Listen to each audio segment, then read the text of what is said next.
So next question. Hola, Mike. Hola. Hola. ¿Cómo está? I saw this incredible shoot done outdoors. What's your take on outdoor boudoir photography? Is it risky, privacy wise? So the first thing I always say to people here is you understand that there is no such thing as outdoor boudoir.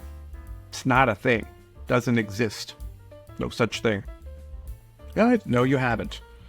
There's no such thing as outdoor boudoir. Boudoir photography is bedroom photography. It takes place in a bedroom setting. That's just as silly as saying if I took you and put you in a bikini and put you in my backyard and took a picture, it's a beach photo. Of course, it's not a beach photo.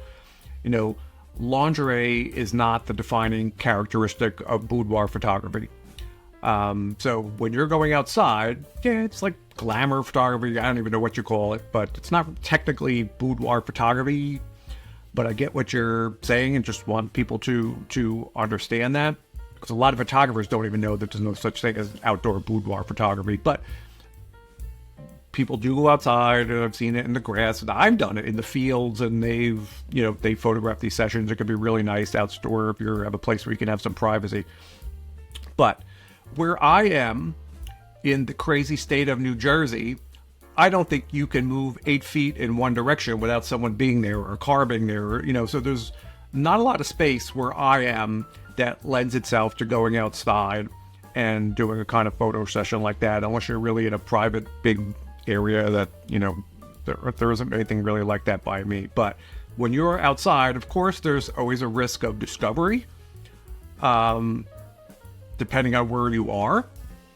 Now, you may or may not be bothered by, in case someone happens to drive by or pass by seeing you based on what you're doing. Some people may not care, but also there are considerations for, is it legal to do? And you don't want to get yourself in a situation, especially and I think I heard of a story once, people being in I forget, it was a national park or a state park, and they got caught.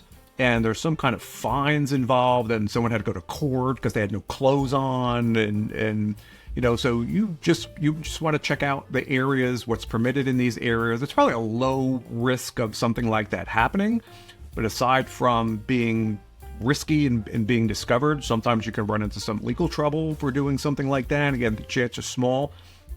But if you're in Montana and you can drive 20 minutes out of town and you've got nothing but the mountains and the trees and there isn't a goddamn person around for 60 miles, then why not go out there if it's warm weather, you're not getting attacked by bugs, and the nice lake or a nice river or grassy fields and something like that, and want to do some photos. I don't think there's anything wrong with that. I think you just have to judge, not knowing any more details on this, judge your particular situation on where this is taking place.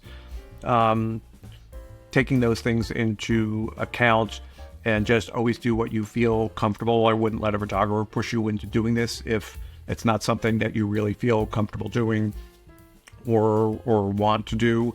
I've done it once or twice. I had to go to a secluded place, and we were always worried about someone, we were always checking if we actually had guards. We have people posted on the perimeter in case anybody showed up. They would give us a warning. But I've only done that 2 times, maybe 3 times, going outside. Not something I really enjoy doing, but I had someone that wanted to do that, so kind of gave it a shot. So good luck on that. Just bring a robe or something to cover up real quick.